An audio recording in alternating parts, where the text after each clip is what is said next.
Everyone, my name is Vijayshree. In electrical motors and transformers में आप सभी का स्वागत है। तो पिछले ट्यूटोरियल में हमने पढ़ा था criteria for selection of distribution transformer. Okay, तो उसके रिलेटेड मुझे आपको एक बात बतानी है। ये जो पॉइंट हमने देखा था कूलिंग के बाद 4.7.1 for oil filled transformers and 4.7.2 for dry type transformers. तो ये बेसिकली किसके पॉइंट्स हैं? फिटिंग्स एंड एक्सेसरीज के।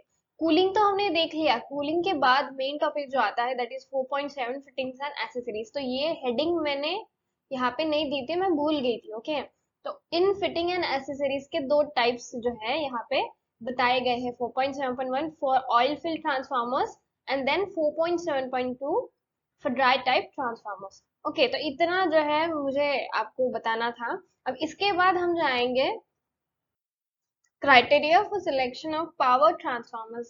ओके, तो इसके बारे में अब हमें डिटेल में पढ़ना है। So let's start the tutorial.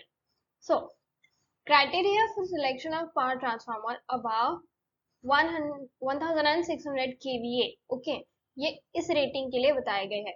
तो अगर 5.1 में इसकी अगर रेटिंग बताई गई है तो रेटिंग में दिखाया गया है, सॉरी बताया गया है, the secondary no load voltage should be specified 5% more than nominal voltage to compensate the transformer regulation partly.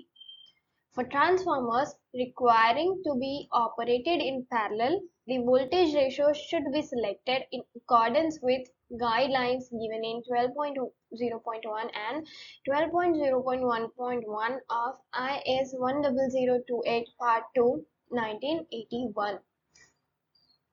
तो यहाँ पे जो है रेटिंग्स में बेसिकली ये बताया गया है जो सेकेंडरी नो लोड वोल्टेज है, okay, secondary no load voltage है should be specified 5% more than nominal voltage। क्या बोला गया है? ऐसा स्पेसिफाई करना चाहिए उस सेकेंडरी नो लोड वोल्टेज को जो कि 5% हो मोर देन नॉमिनल वोल्टेज। क्यों ऐसा हो? To compensate the transformer regulation partly. Transformer के रेगुलेशन को पार्टली कंपनसेट करने के लिए हमें ये वैल्यू होनी चाहिए हमारे सेकेंडरी नो लोड वोल्टेज की, okay, more than the nominal voltage.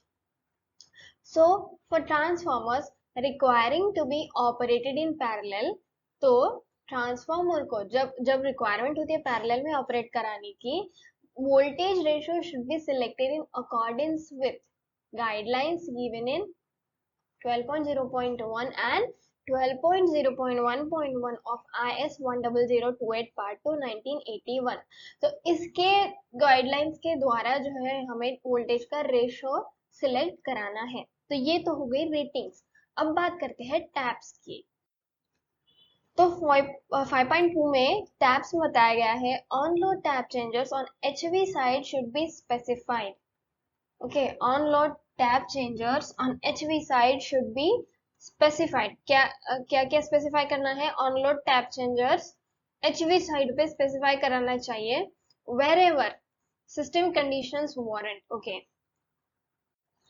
तो जब भी हमारे सिस्टम की कंडीशंस वारंट होती हैं, ओके, यानी कि समर्थन देने वाली उसको ऑपरेट कराने के लिए, ओके, यानी कि हम जब उसको ऑपरेट करा सकते हैं, उसका लीगल कुछ सर्टिफिकेशन हमारे पास है और क्या कह सकते हैं कि ये जो है वैलिड है, इसको ऑपरेट इस तरीके से इस कंडीशन में कराना, और ये किसी भी तरीके से नुकसानकारक नहीं होगा। तो ऑनलोड टैप चेंजर्स जो है HV साइड में स्पेसिफाई कराने चाहिए इस कंडीशन में। For interconnecting auto transformers with on load tap changer, system conditions में warrant tapping on low voltage side. क्या बोला गया है? जो for interconnecting auto transformers, okay, auto transformers के इंटरकनेक्शन के लिए with no sorry with on load tap changer, on load tap changer के लिए, okay, for interconnecting auto transformers with on load tap changers.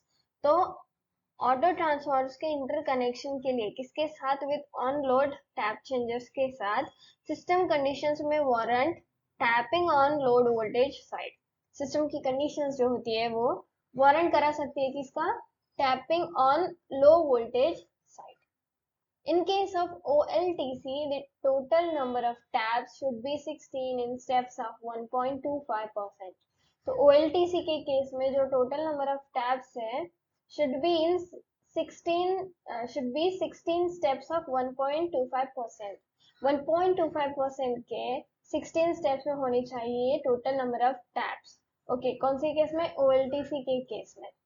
अब ये OLTC मतलब क्या होता है? On load tab changing transformer. Okay, तो the distribution on positive and negative tabs shall be decided to suit the system conditions of circuit tabs when specified should be in the range of F 2.5% and F 5% provided on the HV side. तो यहाँ पे ये बोला गया है जो distribution है on positive and negative tabs, ये इस तरीके से डिसाइड करना चाहिए जो कि सूट करे सिस्टम के कंडीशंस को. ऑफ सर्किट टैब्स जब भी स्पेसिफाई हम करते हैं उसकी रेंज होनी चाहिए F 2.5% and F 5% provided on the HV side. Okay, अब बात आती है कनेक्शन सिंबल की. तो the preferred conditions for two winding transformer up to 66 kV high voltage HV side rating are delta or star, that is divine connection, and star star, YN connection. For higher voltages connection star star. YN or star or delta YND may be preferred. The selection of connection group should be made taking into consideration the requirements of parallel operation with other transformers as given in 12.0.1 and 12.0.1.1 of IS 1002 Part 2 1981. For transformers of ratings up to 50 MVA, 3-limb star YO construction, no stabilizing winding is required unless the territory winding is required for auxiliary loads. In case of unloaded tertiary winding, one terminal should be brought out of for testing purposes. तो यहाँ पे ये बोला गया है जो preferred connections होते हैं, ओके, दो वाइंडिंग के ट्रांसफार्मर के लिए जो कि 66 kV तक होते हैं, दैट इज हाई वोल्टेज. तो उसकी high voltage rating side high voltage side rating delta star में होती है एंड स्टार स्टार में होती है. हायर वोल्टेजेस कनेक्शन जो होते हैं स्टार स्टार और स्टार डेल्टा, ये प्रेफर किए जाते हैं. सिलेक्शन जो होता है of connection of group should be made taking into consideration the requirement of, कौन सी रिक्वायरमेंट? Parallel operation. ओके, दूसरे जो ट्रांसफार्मर है उनके सबका पैरेलल ऑपरेशन वो इस हिसाब से होना चाहिए जो भी हमने अभी पढ़ा था.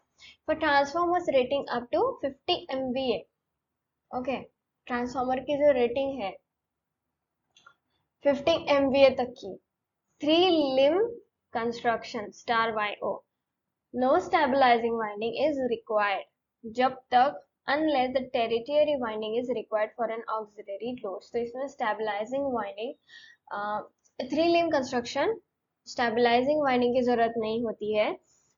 ओके, जब तक कि टेरिटरी वाइंडिंग जो होती है वो ऑक्सिलरी लोड्स के लिए ना लगाई जाए. सो इन केस ऑफ जो अनलोडेड टेरिटरी वाइंडिंग होती है, okay, one terminal should be brought out for testing purposes.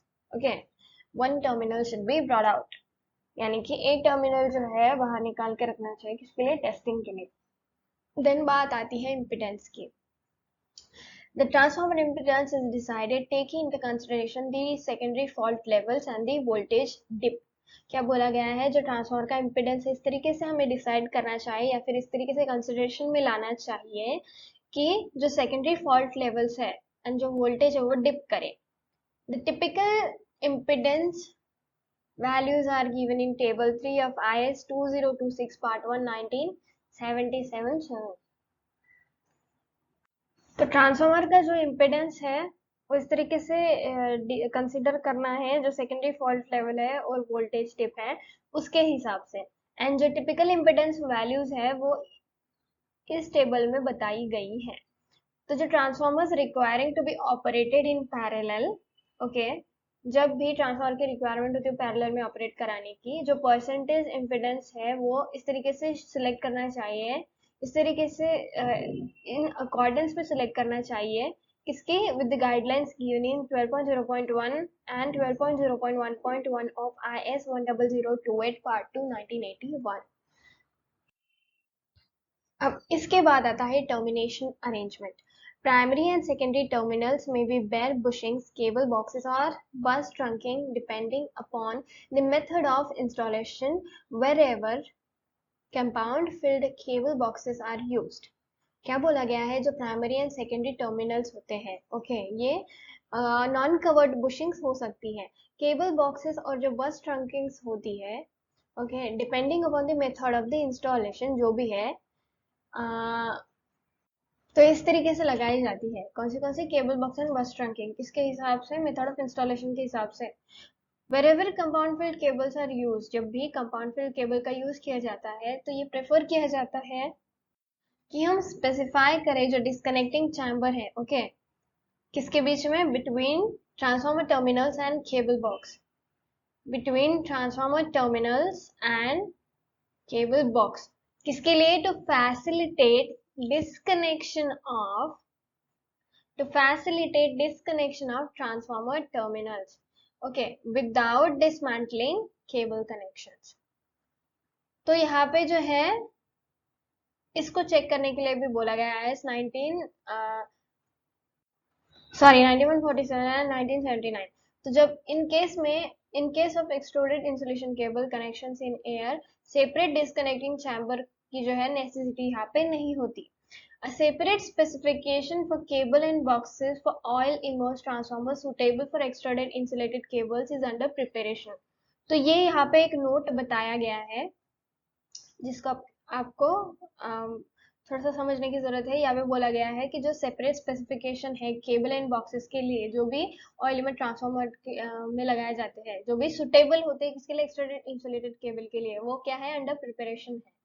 For transformers up to 33 kV, porcelain bushings, and for transformers up to 66 kV and above, oil-filled condenser type bushings should be specified. 33 kV तक के लिए porcelain की bushings and 66 and उससे ऊपर वाले जो transformers होती है उनके लिए oil field condenser type bushings की जो है स्पेसिफिकेशन देनी चाहिए. So for installation in polluted atmosphere, the bushing should be specified with extra crimpage distances as given in IS 2099-1973. तो जब भी polluted atmosphere होता है तो bushings की जो specification है वो किसके साथ, with extra crimpage distances के साथ देनी चाहिए इसके हिसाब से. ओके, तो ये हो गया हमारा टर्मिनेशन अरेंजमेंट तक का पॉइंट. इसके बाद जो है हमें और कंटिन्यू करना है हमारा criteria for selection of power transformer. Okay, तो मिलते हैं हम नेक्स्ट ट्यूटोरियल में. तो आई होप आपको ये वीडियो पसंद आया होगा. अगर वीडियो पसंद आया तो प्लीज वीडियो को लाइक कर दीजिए, चैनल को सब्सक्राइब कर दीजिए और बेल नोटिफिकेशन को प्रेस करना ना भूले ताकि इस तरीके की वीडियोस की रेगुलर नोटिफिकेशन आपको मिलती रहे.